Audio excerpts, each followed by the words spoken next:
So after looking at the definition of good governance from the point of view of UN, we look at the definition of good governance as given by the EU or Council of Europe. So this definition is slightly different. It adds some new dimension to the good governance aspect, which we have seen before as defined by the UN. So according to COE, which is Council of Europe, there are 12 principles of good governance. And again, quite similar to the UN definition, it is the good governance is defined as responsibility in conducting public affairs and managing public resources. So public affairs and public finances are the two areas which are highlighted by the UN and the Council of Europe as far as good governance is concerned. So looking at the 12 principles, the very first principle is fair conduct of elections and participation. So fair conduct of elections means that they are elections. So this means that for Council of Europe, democracy is one of the aspects of the good governance. So good governance, if there are no elections, if there is a dictatorship, or if there is a royal household which is governing the country, they cannot have good governance, because one of the primary or the first aspect of good governance is fair conduct, free and fair elections. And this aspect was not present in the UN, but as far as Council of Europe is concerned, good governance is not possible without elections or democracy. So it calls for local and national democracy. The third is, of course, responsiveness, which we have talked before.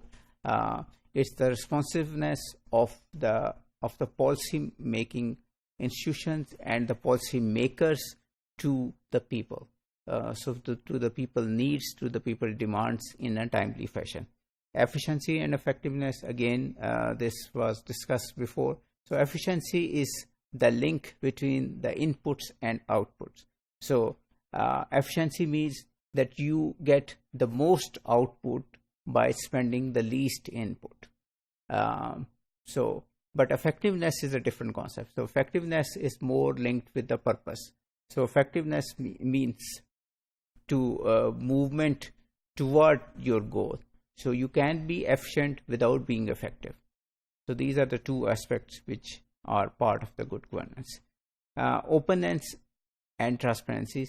This we have also discussed before, that the policy making process is open for the people to be part of, and then it's also open once the policy making is done for the people to look into how policies are made, who said what, which ministers advised the building of school, which minister said in the federal cabinet meeting that school is not good, we should have hospital there, which minister said that we need a new housing policy, which minister said that no, we need to focus on the national health card so that people with different types of ailments and sickness can get benefit from the government.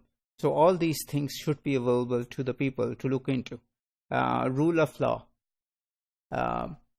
should be everywhere. Laws should be enforced for equally for all groups of people. Another thing which was not present in the previous definition is the ethical conduct.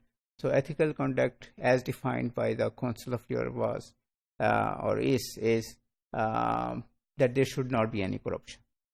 So the UN definition doesn't talk about corruption, but here corruption becomes a part of the principle, part of the definition of good governance. And another thing which was not included in the UN policy was competence and capacity. So you cannot be effective and efficient if you are not competent, if you do not have the capacity. So if you don't know anything about making a bridge, you cannot start making a bridge, and you will not be able to build a strong bridge which can last for 30, 40 or 100 years. So you need competent people who have the capacity to be present for good governance to happen. A good governance system should have people who have capacity, and a system which is ready to acquire new skills. So every day, every week, year, there are new problems which a country, a nation face. So the system should be ready to acquire new skills to tackle with these new kind of problems. Another new thing which was not included in the UN definition was innovation and openness to change. So a good governance system should be open to change as the environment, as the problems of the country, the issues people face change. So this should also be part of the good governance system. Another thing is sustainability and long-term orientation. So sustainability and long-term orientation again focuses on something which is long-term. So a system should not only focus on the needs and desires of the people who are present, who are adults. It should also look at the needs and desires of the people of the people who are yet to come, who are not yet born. So, for example, climate change may not be an issue for us, for this generation, but it will be a major issue for people who are being born now, present day, or who will be born 10 years from now. So we have to look at a good governance system. We look at climate change now, so that those generations, the next generation, don't face problems. Then there is the sound financial management. So finances are very important as it's present in the definition. So a good governance system should also look at the finances.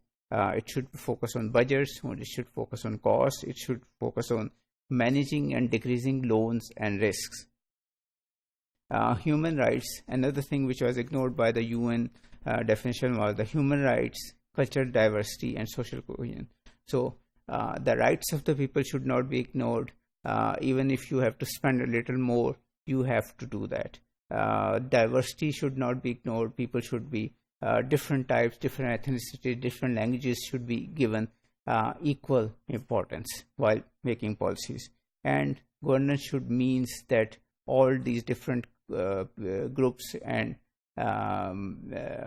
different tribes of the people should be brought together for policy. The last one is, of course, accountability, which we have discussed together again before, that accountability, without accountability, there is no good governance.